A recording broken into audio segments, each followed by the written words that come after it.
ஈசனே சிவகாமி நேசனே என ஈன்ற தில்லை வாழ் நடராஜனே. எங்க அப்பா அப்படின்றது என்ன பெத்தவனே அப்படின்றது எவ்வளவு சந்தோஷமா இருக்குல்ல. இறைவனை அப்படி வைத்து பார்ப்பது. பெண்ணாக வந்திருக்கிறாய், ஆணாக வந்திருக்கிறாய், அவைகள் இரண்டுமாக இருந்து எத்தனை உயிர்களை நீ தோற்றுவித்திருக்கிறாய், எத்தனை உயிர்களாக வந்திருக்கிறாய்.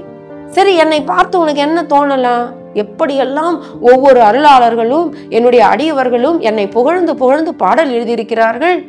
அவர்களுக்கெல்லாம் நான் அருள் செய்தேன். சரி, நீ என்னை பத்தி பாடன? உனக்கு என்ன அப்படி நுட்ப அறிவு இருக்கிறது? என்னை புகழ்ந்து பாடும் திறமையும் இல்லை, என்னை பற்றி எதுவும் புரிந்து கொள்ளலை என்று உனக்கு தோணலாம். பெத்தவ யாருப்பா? நீதான் இப்படி பெற்று வச்சுட்ட. நுட்ப நெறி இல்லாமல் என்னை பெற்று வைத்து விட்டாயே, இன்னும் அதிகமான அக்கறை அல்லவா இந்த குழந்தையின் மீது நீ காட்டணும். நீ என்ன சாதாரண பிச்சைக்காரனாப்பா? நீ ஒண்ணும் இல்லாதவனா? ஏதும் கற்று அறியாதவனா? ஏதும் ஆற்றல் இல்லாதவனா? எப்படிப்பட்ட ஆற்றல், அறிவு, எல்லாவற்றிற்கும் அகிலாண்ட கோடிக்கெல்லாம் அதிபதிப்பா நீ. அடிப்பாரு. வேதமும் சாஸ்திரமும் உன்னையே புகழுதே, வேடிக்கை இதுவல்லவோ. தொடர்ந்து நாம் இந்த மார்கழி மாதத்திலே பக்தி உற்சவமாக தொடர்ந்து அருளாளர்களினுடைய அந்த பக்தி மனம் கமழும் பாடல்களை தொடர்ந்து இறையருளாலும் குருவருளாலும் சிந்தித்து கொண்டிருக்கிறோம். இந்த வகையிலே இன்று சிறுமணவை முனுசாமி சுவாமிகள் அவர்கள் இயற்றிய நடராஜ பத்து எனும் பாடலில் வரக்கூடிய பாடல் தொகுப்பு. அது ஒரு 11 பாடல்கள் அடங்கியது நடராஜ பத்து. மிக அற்புதமான ஒரு வார்த்தைகளுக்குள் அடக்க முடியாத ஒரு பரவச உணர்வை அந்த பாடலை கேட்கும் பொழுதும் படிக்கும் பொழுதும் நமக்குள் ஏற்படுத்தும் என்பதற்கு எந்த மாற்று கருத்தும் கிடையாது. அப்படி ஒரு ரௌத்ர பாவம், உருக்கம், எல்லா பாவமும் இருக்கும், கோபமும் இருக்கும். இறைவன் பால் தனக்கு இருக்கின்ற உரிமை அத்தனை இன்னும் அழகே அந்த ரௌத்ர பாவம் தான். அந்த சம்பிரதாயத்தில் வேறு எந்த சம்பிரதாயத்திலும், எந்த நாட்டிலும், எந்த மொழியிலும், இந்த ஒரு மொழியில் வேண்டுமானால் நம்முடைய பாரத சம்பிரதாயத்தில் இருக்க முடியும். இறைவனை உரிமை கொண்டு இப்படியெல்லாம் கூட இறைவனை கேள்வி கேட்க முடியுமா என்பதுதான் பக்தியினுடைய உரிமை. அதுதான் பக்தி. நீ வேறு நான் வேற, உன் உரிமை பொருள் நான் இல்லையா, நீ எங்க அப்பா இல்லையா என்று இன்னும் எத்தனை வேண்டுமானாலும் அவனிடத்தில் நாம் உரிமை பாராட்டலாம். குழந்தையாக, சகோதரனாக, சேவகனாகெல்லாம் பாரதியார் பார்த்திருக்கிறார். அப்படி அந்த பக்தியினுடைய உரிமையை காட்டும், இன்னும் குறிப்பாக ரௌத்ர பாவத்தை காட்டும் பாடல். முதல் பாடல் எல்லாமே சர்வமும் நீயே என்று காட்டக்கூடிய மிக ஆழமான பாடல். எல்லாம் நீயே, அந்த அத்வைத பாவத்தை, இறைவனே எல்லாமாக இருக்கிறார் என்கிற உணர்வு இருக்கு பாருங்க. அது மிகப்பெரிய ஒரு ஆழ்ந்த பிரம்ம ஞான உணர்வை நமக்குள் கொண்டு வரும். சர்வமும் நீயே. அப்படி அந்த முதல் பாடலே அப்படி தொடங்கும். மண்ணாதி பூதமோடு விண்ணாதி அண்டம் நீ, மறைநான்கின் அடிமுடியும் நீ, மதியும் நீ, ரவியும் நீ, புனலும் நீ, அனலும் நீ, மண்டலங்கள் ஈரேழும் நீ, பெண்ணும் நீ, ஆணும் நீ, பல்லுயிர்க்கு உயிரும் நீ, பிறவும் நீ, ஒருவன் நீயே, வேதாதி பேதம் நீ, பாதாதி கேசம் நீ, பெற்ற தாய் தந்தை நீயே, பொன்னும் நீ, பொருளும் நீ, இருளும் நீ, ஒளியும் நீ, போதிக்க வந்த குரு நீயே, புகழுனா கிரகங்கள் 9 நீ, இந்த புவனங்கள் பெற்றவனும் நீ, என்னறிய ஜீவகோடிகள் ஈன்ற அப்பனே, என் குறைகள் யார் குறைப்பேன், ஈசனே சிவகாமி நேசனே என ஈன்ற தில்லை வாழ் நடராஜனே, என ஈன்ற தில்லை வாழ் நடராஜனே என்று இந்த நிறைவு வரி எல்லா பாடலிலும் 11 பாடலிலும் இந்த நிறைவாக வைத்து முடிப்பார். ஈசனே சிவகாமி நேசனே என ஈன்ற தில்லை வாழ் நடராஜனே. எங்க அப்பா அப்படின்றது என்ன பெத்தவனே அப்படின்றது எவ்வளவு சந்தோஷமா இருக்குல்ல. இறைவனை அப்படி வைத்து பார்ப்பது. அப்படி என்ன சொல்கிறார்? மண்ணாதி பூதம், மண் தொடங்கி பூதங்கள் 5: நிலம், நீர், நெருப்பு, காற்று, விண்.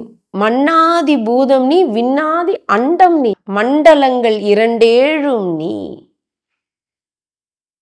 14 லோகங்கள் இருக்குன்னு சொல்றாங்க இல்லையா, அந்த மண்டலங்கள் 2 நீ.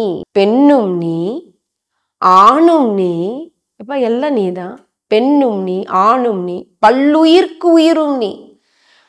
பெண்ணாக வந்திருக்கிறாய், ஆணாக வந்திருக்கிறாய். அவைகள் 2மாக இருந்து எத்தனை உயிர்களை நீ தோற்றுவித்திருக்கிறாய், எத்தனை உயிர்களாக வந்திருக்கிறாய். தோற்றுவித்திருக்கிறாய் என்பது கூட கிடையாது, எல்லா உயிர்களுமாக நீயே வந்திருக்கிறாய். அந்த உயிருக்கு உயிராகவும் இருக்கிறாய். பெண்ணும் நீ, ஆணும் நீ, பல்லுயிர்க்கு உயிரும் நீ, பிறவும் நீ. இது இல்லாமையும் நீதான். ஒருவன் நீயே, நீ ஒருத்த மட்டும்தான் இருக்க. என்ன உணர்வு!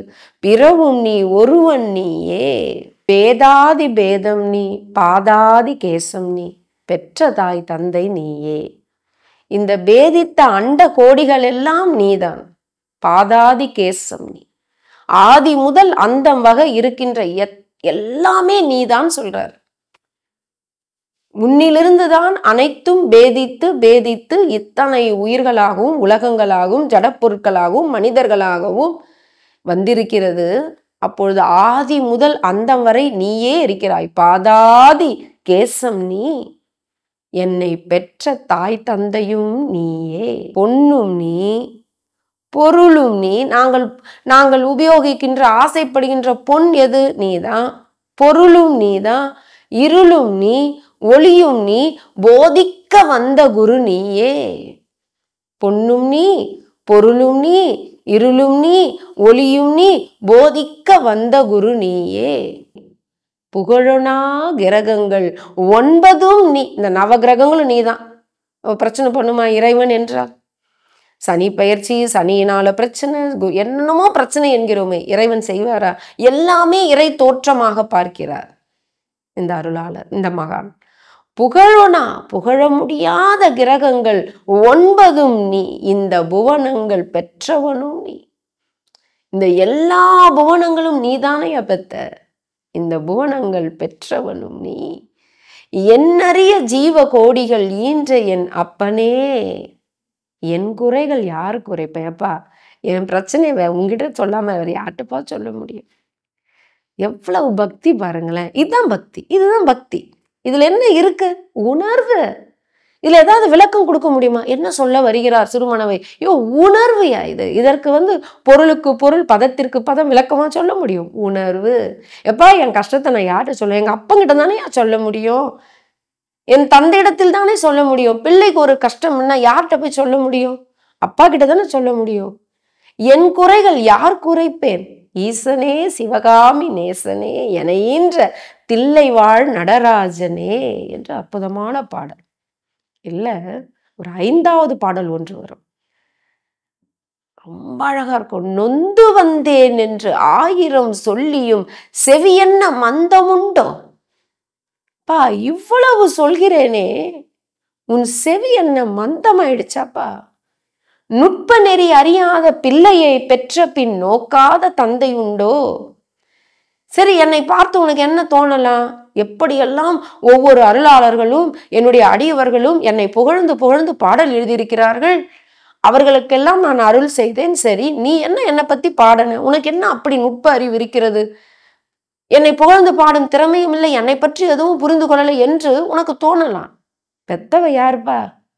நீதான் இப்படி பெத்து வச்சுட்ட. நுட்ப நெறி இல்லாமல் என்னை பெற்று வைத்து விட்டாயே. இன்னும் அதிகமான அக்கறை அல்லவா இந்த குழந்தையின் மீது நீ காட்டணும். நல்ல அறிவோடு இருக்கிற குழந்தை பொழைச்சுக்கும்பா. எப்படி கேட்கிறார் பாருங்க, நம் சார்பில் இருந்து வாதாடுகிறார். ஒரு தாய் எப்படிப்பட்ட தாய், எப்படி நல்ல ஒரு சிறந்த தாய் என்னவாக இருக்க முடியும்? நல்ல பலமா ஆரோக்கியமா இருக்கிற குழந்தையோட தாய் எப்படி யாரை அதிக அக்கறை காட்டுவா? சவலை போய் கொஞ்சம் பலவீனமா உடல் மெலிஞ்சு இருக்கிற குழந்தைக்கு தானே அவள் அதிகமாக பலம் கூட்டுவா. தாய்க்கே தெரியுதே, உனக்கு தெரியாதா? இந்த குழந்தை நுட்ப நெறி அறியாத பிள்ளையப்பா. அப்படிப்பட்ட பிள்ளையை நோக்காத தந்தை உண்டோ? சந்ததமும் தஞ்சமென்று உன் அடியை பிடித்த பின் தளராத நெஞ்சம் உண்டோ? எப்பா ஒரு நேரம் உன்னை நான் மறக்கிறேன்னா, நீயே கதின்னு நான் உன் திருவடிகளை பற்றி கொண்ட பிறகு உன் மனசு கொஞ்சம் கூட இலகலையா? தளராத எங்கேயாவது இப்படி ஒரு விஷயம் இருக்குமா? உலகியல்லையே நான் கொஞ்சம் மனம் இலகிடுவார்களேப்பா. நீ எப்பேற்பட்ட கருணை கடல் நீ. நான் உன் திருவடிகளையே தஞ்சம் என்று பற்றி கொண்டேனே, உன் மனம் தளரவில்லையா? சந்ததமும் தஞ்சம் என்று உன் அடியை பற்றி கொண்ட பிறகும் தளராத நெஞ்சம் உண்டோ? தந்திமுகன் அருமுகன் இரு பிள்ளை இல்லையோ? நீ என்ன பிள்ளை இல்லாதவனா? தந்தையே நீ மலடுதானோ? கேட்க முடியுமா? நீ வேறு எங்காவது இது போன்று இறைவனை கேட்கக்கூடிய வார்த்தைகளை எங்கேனும் கேட்க முடியுமா? எப்பா நீ மலடா, உனக்கு 2 பிள்ளை இருக்கேப்பா. தந்தி முகன் என்றால் விநாயகர், அருமுகன் முருகப்பெருமான். 2 பிள்ளை இருக்கே. பிள்ளைகளினுடைய கஷ்டம் அந்த மனவியல் ரீதியா உனக்கு புரியாது. நீ மலடு மாதிரி இருக்கியப்பா, ஏதோ புள்ள இல்லாத மாதிரி இருக்கே. உனக்கு 2 பிள்ளை இருக்குல்ல. தந்திமுகன் அருமுகன் இரு பிள்ளை இல்லையோ? தந்தை நீ மலடுதானோ? அடுத்து கேட்க போறார் பாருங்க. விந்தையும் ஜாலமும் உன்னிடம் இருக்குதே, வினை ஒன்றும் அருகிலேனே. பா நீ என்ன சாதாரண ஆளா? பிச்சைக்காரனாப்பா நீ? நீ ஒன்றும் இல்லாதவனா? ஏதும் கற்றறியாதவனா? ஏதும் ஆற்றல் இல்லாதவனா? எப்படிப்பட்ட ஆற்றல், அறிவு, எல்லாவற்றிற்கும் அகிலாண்ட கோடிக்கெல்லாம் அதிபதிப்பா நீ. உன்னிடத்தில் இல்லாதது எது இருக்கு? விந்தையும் ஜாலமும் உன்கிட்ட இருக்கே. எப்பேற்பட்ட ஆற்றல் நிறைந்தவன் நீ. உன் ஆற்றலை எல்லைக்குள்ள நாங்க அடக்க முடியுமா? வினை ஒன்றும் அருகிலேனே.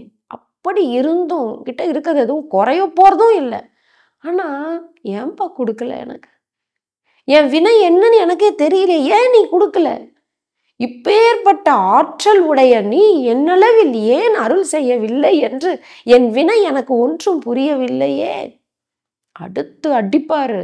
வேதமும் சாஸ்திரமும் உன்னையே புகழுதே, வேடிக்கை இதுவல்லவோ. ஆனா வேதமும் சாஸ்திரமும் உன்னை பற்றி பெருசா பேசுதியா? நீ அப்படியே கருணை கடல், கிருபா சமுத்திரம், தயவினுடைய இலக்கணம், இப்படியெல்லாம் உன்னை பற்றி இந்த வேதமும் சாஸ்திரம் ஆகா ஓகோன்னு புகழுதே. எனக்கு ஒரே வேடிக்கையா இருக்கு. ஏன் இப்படி ஒரு கஞ்சத்தனமாக இருக்கிறாயே? என்னளவில் மட்டும் நீ எதுவும் கொடுக்காம இருந்தா அப்ப எப்படி? உன்னை பற்றி அப்படி ஆகா ஓகோன்னு அப்படியே இறைவன் வாரி வாரி வழங்குவான் அருளை என்று சொல்கிறார்களே, என்னளவில் மட்டும் என்ன பிரச்சனை உனக்கு? எனக்கு வேடிக்கையா இருக்கு உன்னை பத்தி இப்படி யாராவது சொல்லும் பொழுது. சொல்லுவல எனக்கு ஒரே காமெடியா இருக்கு. அது போல சொல்கிறார், வேடிக்கை இதுவல்லவோ. அடுத்து இன்னும் உரிமையா கேட்கிறாரு. இந்த உலகு ஈரேழும் ஏன் அளித்தாய் சொல்லு. எப்பா இந்த உலகு ஈரேழையும் படைச்சிட்டு, இதுல இத்தனை உயிர்களை படைச்சு, மனிதர்களை படைச்சு, இல்ல வந்து என்னையும் படைச்சு ஏன் இப்படி படுத்துற? ஏன் இப்படி படுத்துற? உன்னை பிரிந்திருக்கிற துக்கம் என்னால தாங்க முடியல. வேற என்ன கேட்டேன்? உன் அருள் தானே நிறைவு பாடல் அதை சொல்லுவார். அப்ப என்ன கேட்டேன்? ஏன் அளித்தாய் சொல்லு, என்னை ஏன் படைச்ச சொல்லு. இனி உன்னை விடுவதில்லை. ரொம்ப நாளா உன்னை விட்டு வச்சுட்டியா? பாருங்களேன், இனி உன்னை விடுவதில்லை. இன்னைக்கு உன்னை விடுறதா இல்லை. ஒரு 2ல் 1 பார்த்துறதே சரி என்கிறார். இனி உன்னை விடுவதில்லை. என்ன பக்திங்க இது! ஈசனே, சிவகாமி நேசனே, எனையீன்ற தில்லைவாழ் நடராஜனே. இறைவன் என்ன ஆயிருப்பார் இல்லையா? என்ன ஒரு மகிழ்ச்சிக்கு ஆளாயிருப்பார். அதை ஒரு உருவ கடவுளாக சிவபெருமானாக பாவித்து அவர் பாடியதும், அந்த சிவபெருமான் இந்த பாடலை கேட்டு அந்த தந்தையாக இருந்து அவர் எவ்வளவு மகிழ்ச்சிக்கு ஆளாயிருப்பார். எப்படி ஒரு தந்தை ஒரு பொருள் கொடுக்கணும்னு தான் நினைப்பாரு. ஆனா அந்த குழந்தை இவரை திட்டணும். அது வாங்கி வந்துட்டு இருப்பாரு. அப்பா வாங்கி வந்தே ஆனும்போது வாங்கி வச்சுட்டு அந்த மறைச்சு வச்சுட்டு விளையாட்டு காட்டும் பொழுது அந்த கோபத்தின் உச்சியில போய் குழந்தை அவரை வசைமொழி பொழியும் பொழுது அப்பா அதை பார்த்து ரசிச்சு சிரிப்பா இருப்பாருங்க. அந்த நிலையில் இறைவன் இருப்பதாக இந்த பாடல் அமைந்திருக்கும். இன்னும் இதில் பல பாடல்கள் இருக்கிறது. வாழ்க வளமுடன். ஆதலால் பக்தி செய்வேன். தொடர்ந்து அம்மா அவர்களின் பதிவுகளை பெற இந்த யூடியூப் சேனலை சப்ஸ்கிரைப் செய்யவும். மேலும் விவரங்களுக்கும் அம்மா அவர்களின் நேரடி மற்றும் இணைய வழி வகுப்புகளில் கலந்து கொள்ளவும் டிஸ்கிரிப்ஷனில் உள்ள எண்ணை தொடர்பு கொள்ளவும்.